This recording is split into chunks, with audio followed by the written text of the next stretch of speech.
Friends, தேரும் உறவுகள் அனைவருக்கும் இன்றைய நாள் இனிய நாளாக அமைந்திட எங்களுடைய வாழ்த்துக்கள். நம்மளோட சேனலில் வழங்கக்கூடிய முற்றிலும் இலவசமான வரன் பதிவு மூலம் உங்களது இல்லற வாழ்க்கை இனிதாக மாறிட எங்களுடைய வாழ்த்துக்கள். வாங்க இன்றைய இலவச வரன்களை பார்ப்போம். பெயர் நாகபுஷ்பம், வயது 40 வயது ஆகுதுங்க. ராசி கும்ப ராசிங்க. ஜாதின்னு பார்த்தீங்கன்னா இவங்க இந்துள்ள செம்ம நாட்டு கல்லர் சமுதாயத்தை சார்ந்தவங்க. இதில் உட்பிரிவு எதுவாக இருந்தாலும் சம்மந்தம்னு சொல்லியிருக்காங்க. இதில் கிடைக்காத பட்சத்தில் வேறு ஜாதினாலும் ஓகேன்னு சொல்லியிருக்காங்க. படிப்புன்னு பார்த்திங்கன்னா இவங்க 10ஆம் வகுப்பு முடிச்சிருக்காங்க. இவங்க சத்துணவு அமைப்பாளராக வேலை பார்த்துட்ருக்காங்க. இவங்களோட திருமண நிலைன்னு பார்த்திங்கன்னா இவங்களுக்கு செகண்ட் மேரேஜ் தாங்க. ஸோ வரக்கூடியவருக்கு ஃபஸ்ட்டாக இருந்தாலும் ஓகே, செகண்டாக இருந்தாலும் ஓகேன்னு சொல்லியிருக்காங்க. இவங்களுடைய முகவரின்னு பார்த்திங்கன்னா இவங்க திருச்சியில் வசிக்கிறாங்க. மணமகளுடைய எதிர்பார்ப்புன்னு பார்த்திங்கன்னா மணமகன் ஓரளவு படிச்சிருக்கணும் அப்படின்னு எதிர்பார்க்குறாங்க. அதாவது ஒரு 10ஆவது படிச்சிருக்கணும், நல்ல குணமானவராக இருக்கணும், வரக்கூடியவருக்கும் திருமணமாகி குழந்தை இருந்தாலும் நான் ஏற்றுக்கிறேன்னு சொல்லியிருக்காங்க. ஏன்னா இவங்களுக்கு ஆல்ரெடி திருமணமாகி விவாகரத்தும் ஆயிடுச்சுங்க. குழந்தைங்கன்னு பார்த்திங்கன்னா ஒரு பையன் மட்டும்தாங்க. ஸோ பையனை படிக்க வச்சுட்டு இவங்க தாங்க பார்த்துட்டு இருந்தாங்க. பட் அவங்களுடைய பையனும் 20 வயசுலேயே லவ் மேரேஜ் பண்ணிக்கிட்டு தான் சொல்லியிருக்காங்க. ஸோ அதனால் அவங்க பொண்ணு வீட்டுக்கே போயிட்டதாகவும் சொல்லியிருக்காங்க. ஸோ என்னோடய பையனுக்காக நான் ரொம்ப கஷ்டப்பட்டு என்னோடய பையனை வளர்த்துறேன்.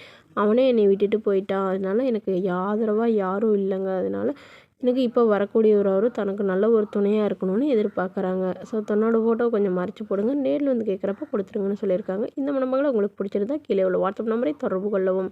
அடுத்த வரன் பேர் பார்த்தீங்கன்னா ஜானகி, வயது 45 வயது ஆகுதுங்க. ராசி துலாம் ராசிங்க. ஜாதின்னு பார்த்தீங்கன்னா இந்துவில் செம்ம நாட்டு கல்லர் சமுதாயத்தை சார்ந்தவங்க. இதில் உட்பிரிவு எதுவாக இருந்தாலும் சம்மதம்னு சொல்லியிருக்காங்க. இவங்களுடைய படிப்புன்னு பார்த்தீங்கன்னா 12ஆம் வகுப்பு முடிச்சிருக்காங்க. இவங்க கார்மெண்ட்ஸில் வேலை பார்த்துட்ருக்காங்க. மாதம் 10,500 மேலே சேலரி வாங்கலாம் சொல்லியிருக்காங்க.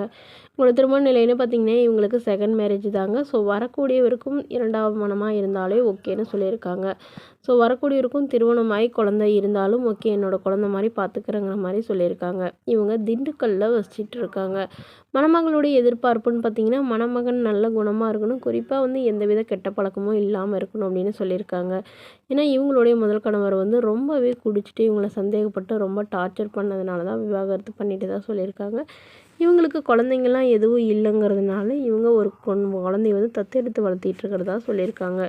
ஸோ தனக்கும் தன்னுடைய குழந்தையும் நல்லபடியாக பார்த்துக்கிறவராக வேணும் அப்படின்னு கேட்டிருக்காங்க. வரக்கூடிய ஒரு குழந்தை இருந்தாலும் ஓகேன்னு சொல்லியிருக்காங்க. ஒரு சொந்த வீடு மட்டுமாவது வேணும்னு கேட்டிருக்காங்க. மணமகளுடைய வசதி நிலைன்னு பார்த்திங்கன்னா ஒரு சொந்தமாக ஒரு ஓட்டு வீடு மட்டும்தாங்க இருக்குது. மற்றபடி பெரிய வசதியெல்லாம் எதுவும் இல்லைங்கிற மாதிரி சொல்லியிருக்காங்க. இவங்களுக்கு அம்மா இல்லைங்க, அப்பா மட்டும்தான். அப்பாவும் அண்ணா வீட்டில் இருக்கிறாங்க. அப்பப்போ பார்த்துட்டு போவாங்கன்னு சொல்லியிருக்காங்க. உடன் பிறந்தவங்க ஒரு தங்கை மட்டும்தாங்க. ஸோ தங்கையெல்லாம் இவங்களை கண்டுக்கிறது இல்லைன்னு சொல்லியிருக்காங்க. இந்த மணமகளை உங்களுக்கு பிடிச்சிருந்தா கீழே உள்ள வாட்ஸ்அப் நம்பரை தொடர்பு கொள்ளவும். இது போன்ற இலவசங்களுடன் நீங்கள் தெரிஞ்சுக்கணும் நம்மளுக்கு சப்ஸ்கிரைப் பண்ணி அருகில் உள்ள பெல் ஐகானை கிளிக் பண்ணிக்கோங்க. தேங்க்யூ.